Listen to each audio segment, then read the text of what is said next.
साथियों, बहुत सी नॉवेल्स में, बहुत सी पिक्चर्स में हम ये सुनते थे, रात के सन्नाटे को चीरती हुई एक आवाज। ये क्या होती है? वास्तुशास्त्र में बहुत सारे बन जाते हैं आपसे भूत बंगले। वो क्यों बन जाते हैं? क्या उसमें नाचते हैं भूत? आज का टॉपिक आपके लाइफ के उस पहलू को उजागर करेगा जहां पर एक महागलती आप कर देते हैं, पैसा भी खराब करते हैं, टाइम भी खराब करते हैं, सुख चैन भी खराब करते हैं, और वहां पर आप अपने लिए पैदा कर देते हैं एक वीराना। ये होता क्या है, कैसे पैदा होता है, आज के इस वीडियो में यही बताऊंगा। चलते रहिए इस पर आखिर तक। डॉक्टर आनंद भारद्वाज, वास्तुशास्त्र के एनसाइक्लोपीडिया।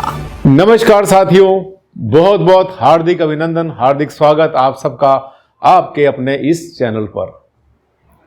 एक दो लाइनें मुझे याद आ गई पुरानी गजल की कि रात भर गूंजते हैं सन्नाटे। ये सन्नाटे कहां गूंजते हैं, क्यों गूंजते हैं?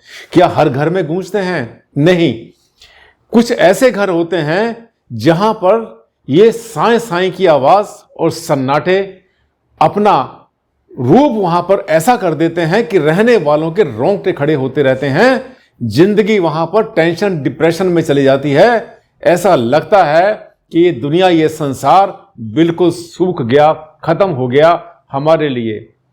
किसने किया ऐसा?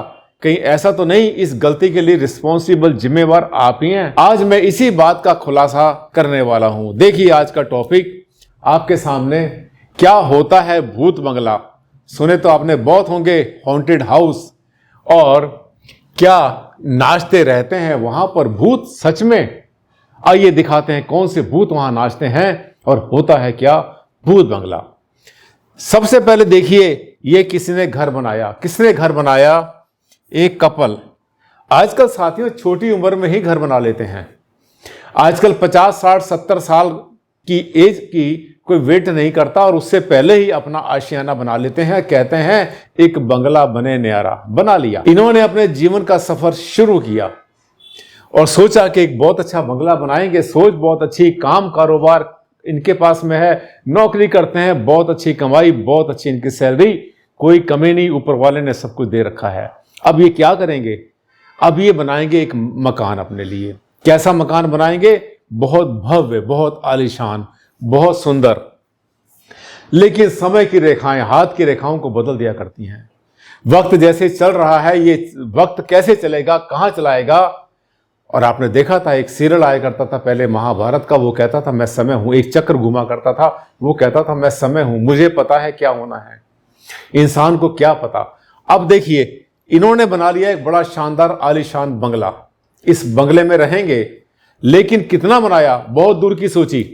परिवार होगा, बड़े होंगे, बच्चे होंगे, आगे उनके बच्चे होंगे, और ये होगा और वो होगा, बड़ी बड़ी पार्टियां करेंगे आलीशान। अपने समाज में हम दिखाएंगे कि हमारा स्टेटस बहुत अच्छा है। बहुत अच्छी बात, दिखाइए और ऐसा ही बंगला बनाइए, कोई समस्या नहीं, आप भी बना सकते हैं। लेकिन अब तक आप सोच रहे होंगे भारद्वाज जी आपने कहा कि उनसे कुछ गलती हुई। क्या गलती हुई? ये गलती इनसे ये हुई कि आपने सुना होगा पहले बड़े बूढ़े कहा करते थे, जब खाने की बात आती थी, भोजन की बात आती थी, और हमारे यहां भी ऐसा कहा जाता था कि जब खाना खाना है तो केवल उतना लो जो खाना हो, ज्यादा मत लो, और जो ले लो उसको खा लो बस। यानी आपकी जो नेसेसिटी है, आपकी जो जरूरत है, वहां तक अपना दायरा सीमित रखो। तो जब उन्होंने उतना बड़ा बना लिया, दो प्राणी। आज का टाइम क्या है आगे, अब तो या तो मतलब जो है बच्चे होते नहीं, या एक या दो बच्चे हुए तो कोई चला गया इंग्लैंड, कोई चला गया यूएस, कोई चला गया ऑस्ट्रेलिया। हाँ, ऑस्ट्रेलिया में, यूएस में, कनाडा में जाके बच्चे बस जाते हैं, और एक बार वहां चले जाते हैं तो वापस इंडिया में उनको आना अच्छा नहीं लगता, वहीं में रम जाते हैं। अब क्या होता है कि जो बड़ा मकान आपने बना लिया, तो बड़ा मकान बनाने के बाद जो ऊपर का था आपने फर्स्ट फ्लोर, जिसकी आपको आवश्यकता नहीं थी, बना लिया आपने भव्यता के चक्कर में, वो काम में नहीं आएगा। अब क्या होगा, वहां पर जो है ऊपर सन्नाटा फैल जाएगा, मकड़ी के सफाई नहीं होगी, मकड़ी के जाले लग जाएंगे, वहां पर डस्ट वहां पर इकट्ठी हो जाएगी, कहीं कहीं से जो है वो अनमेंटेन्ड मकान दिखने लगेगा, लाइट वहां पर कभी जलेगी नहीं, स्मेल वहां पर आनी शुरू हो जाएगी। वो जगह जहां पर आप रहते हैं, अगर ग्राउंड फ्लोर पर आप रहते हैं और आपने अपने सिर के ऊपर वो एरिया बना रखा है जिसकी आपको जरूरत ही नहीं थी, यानी नेसेसिटी नहीं थी, लेकिन बना डाला। ऐसे एक नहीं, मेरी लाइफ में महीने में कम से कम जो है 200 से 300 एग्जाम्पल मेरी लाइफ में ऐसे आते हैं। मैं देखता रहता हूं, लोग डिस्कस करते रहते हैं, बना डालते हैं एक्स्ट्रा मकान कि किराए पर दे देंगे। किराएदार मिल गया तो मिल गया, नहीं मिला तो क्या करेंगे। दूसरी बात, कई बार सोचते हैं किराएदार को देंगे, उसके बाद प्राइवेसी खराब होती है तो उनको देना बंद कर देते हैं। 4 मंजिल बना ली और 1 मंजिल पर रहने की भी आपकी आवश्यकता नहीं है, वो पूरा का पूरा मकान आपके लिए नेगेटिविटी क्रिएट करेगा। वही नाचेंगे भूत। कौन से भूत नाचेंगे? जो मैंने आपको बताया था इस वीडियो के शुरू में कि रात भर गूंजते हैं सन्नाटे। जहां पर कोई जाता नहीं, जहां पर कोई रहता नहीं, जहां बसाव नहीं, जहां बसेरा नहीं, जहां पर लाइट नहीं जलती, जहां पर झाड़ू पोछा नहीं होता, धूप अगरबत्ती वहां पर नहीं जलती, पूजा पाठ नहीं होता, लाइट वहां पर नहीं जलती और खिड़कियां दरवाजे वहां के कभी खोले नहीं जाते, वहां पर जबरदस्त नेगेटिविटी क्रिएट हो जाती है।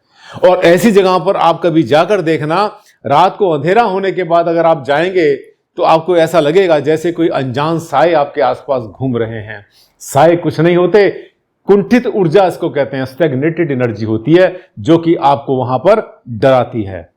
छोटे बच्चे बहुत बार ऊपर जाना पसंद नहीं करते, और जो आपका केयर टेकर होता है, कई बार क्या करते हैं, ऐसे मकान को मेंटेन करने के लिए हम लोग वहां पर केयर टेकर रख देते हैं।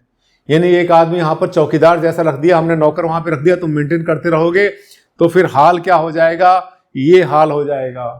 अनमेंटेन्ड गार्डन हो गया, घास जो थी वो भी अनमेंटेन्ड, झाड़ियां यहां पर हो जाएंगी, और कुछ दिन के बाद ये मकान ऐसा लगेगा जैसे यहां पर कोई बरसों से रहा ही नहीं। बहुत बार हमने ये भी देखा है कि लोग बेसमेंट बनाते हैं और वास्तुशास्त्री बेसमेंट को आलोचना करते हैं बेसमेंट की, कहते हैं बेसमेंट मत बनाना, बड़ी सीरियस होती है, नेगेटिव होती है, वास्तुशास्त्र में अच्छी नहीं होती। लेकिन ऐसा नहीं है। बेसमेंट को बनाने के लिए केवल इसलिए मना करते हैं कि वो भी ऐसा ही भूत बंगला बन जाता है। लोग बड़े शौक से बनाते हैं बेसमेंट।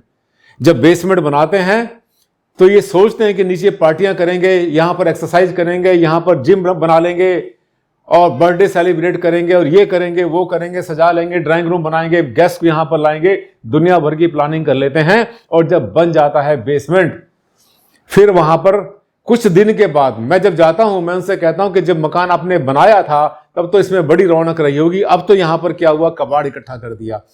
मुझे अक्सर बेसमेंट के अंदर जो है पुराने टूटे हुए सोफे होते हैं, अनयूज सामान होता है, और रजाइयां, बिस्तर, एक्स्ट्रा सामान पड़ा, पेटियां पड़ी हैं, अलमारियां पड़ी हुई हैं, जो जो सामान ऊपर आपके घर में एक्स्ट्रा होता चला गया वो नीचे अपनी बेसमेंट में भरते चले गए और बेसमेंट को बना डाला आपने कूड़ा घर।